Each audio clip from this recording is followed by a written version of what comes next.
All right. So we're going to use that elimination method once more here. And the thing you're looking for is where you've got one variable, either x and y, where it's the same coefficient going on. Actually, you want them to differ by a negative, like you want them to be opposite signs. So on these four x's, they're really, really close. What we're going to do to get around that is I'm going to take either one of these equations and I'm going to multiply it by -1. What I'm going to do, actually, I'll just take my top equation and I'm going to multiply that whole thing by -1. So I'm just going to change the signs. And I'm going to put that right down below my second equation. All right, this equation is still true. I'm multiplying it all by -1 so that I'm able to get 1 plus and 1 minus out of it. So the -4x will become a positive 4x. My plus 5y will be a minus 5y. And then this will change to a -2. All right, it didn't matter which one we chose. All right, but now if we look at these two equations, I can take, definitely not the bottom one and the top one, but these two. If I take these two and add them together, my x's are going to cancel out. So that'll be a 0 if I add the equations. And then it's going to be a 3y plus -5y. That'll be -2y. And then 12 plus -2, that'll be 10. And then divide by -2 here. So divide by -2. And that'll give me y equals -5. Cool. And then I got to take this and substitute it back into any of these equations. It doesn't matter which of these three I choose. I think I'm going to go with, my bottom one there. So 4x minus 5 and then -5 for y. So this is going to turn into a plus 25. 4x plus 25 equals -2 because we had the two negatives there. And then I need to minus 25 from both sides. That'll give me 4x. These will cancel. And I'll get -27 out of that. And then I got to divide by 4. Okay. And I'm going to get x equals whatever -27 divided by 4 is. Looks like 6.75. -6.75. Cool. All right, there's my x. There's my y.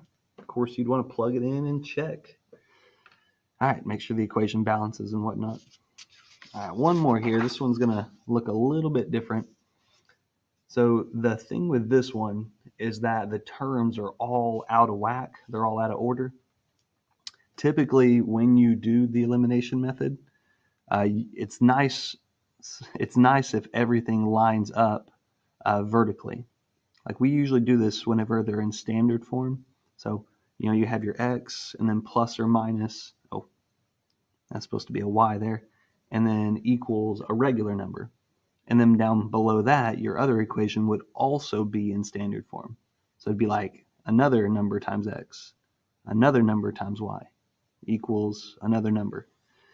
Anyway, that's what we need to do. We need to rearrange both of these equations so that they are in standard form. I mean, we don't actually. Well, we're going to, though. It's going to make our lives a lot easier. So the top equation, I like it for the most part. I've got an x first and then a y, but my constant term, my regular number, needs to be on the right side. So I just need to move that over to the right side. It's got a -8 from both sides. So that'll give me -5x plus y equals -8. All right, and then on my second equation, my x is on the wrong side of the equation. I need to move it over to the left, and my constant term, I need to move it over to the right. My y is in the right spot. So what I'm going to do here is I'm going to add 25 to both sides to move it over to the right side, and I'm going to move my 16x over to the left side by subtracting it. Of course, I got to do the -16x to both sides over here. All right. So the negative 16x is going to show up on the left, far left, as a negative 16x. And then it'll be a plus y still. And then my 25, to move it to the right side, it'll become a positive 25 on the right side. So now this is my actual set of my system of equations that I'm going to solve here. Again, the y values are the same, but I want them to be opposite signs. So I'm just going to multiply this top equation by a negative. So I'm going to change all my signs is all I'm going to do. Multiply by negative 1 becomes a 5x, a minus y equals a positive 8. All right, and now I can take these two equations and add them together. All right, negative 16 plus 5x, that'll be negative 11x. The y's are going to cancel. And then 25 plus 8, that'll be 33. Then you're going to want to divide by negative 11, so you get x equals negative 3. Okay, now I got to take this and then substitute it into any equation I want. All right, I'll probably just go with that top equation right here, the negative 16 one. Negative 16 times negative 3 plus y equals 25. This is going to be 48. 48 plus y equals 25. And I just got to subtract 48 from both sides. 48, 48. 25 minus 48. Don't want to think too hard about that. Negative 23. Cool. And there's my solutions. X is negative 3, y is negative 23. Good.